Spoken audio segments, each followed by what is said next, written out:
Менің бір ағам айтып отыр да өткенде, әке, жаңа балам айтатын еді дейді, әке ат болшы, ойнайықшы деген сияқты кішкентай кезінде бір жанымнан қасымнан қалмайтын еді дейді. Енді жұмыс бар, отчет, ерте кетеміз, кеш келеміз, күнкөріс деп жүріп, баламның қалай есейіп кеткенін, бір ойнайтын шақтан өтіп кеткенін бір қалай бір білмей де қалдым, аңғармай да қалдым дейді. Қазір баламның өзінің отбасы бар, өзінің жаңағы үйі бар, бөлек тұрады, өзінің бір басына жетерлік проблемасы бар. Ол менімен ойнамақ түгілі хабарласуға уақыты жоқ дейді жаңа баламның.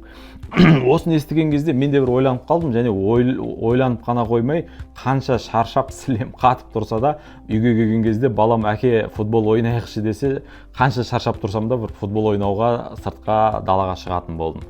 Шынында да бір ұлдың ер жетіп, қыздың бір бой жетіп кетуінен бір жылдам ештеңе жоқ па деп ойлаймын. Қазір бізге бір зор сеніммен, зор бір махаббатпен, көздері жәудіреп тұрған, әдемі болып тұрған бір тәтті кезеңдері бір жылдам өте тез өтіп кететін бір моменттер, мезеттер екен ғой. Сондықтан бір осы сәтті, әрбір сәтіңнен ләззат ал деген сияқты бір осы сәттерді бір бағалап үйренуіміз керек екен. Бұны не үшін айтып отырмын? Біз өзі бір ертеңмен өмір сүруге дағдыланған адамдармыз ба? Өзі сондай ғой, сіздер қалай ойлайсыздар?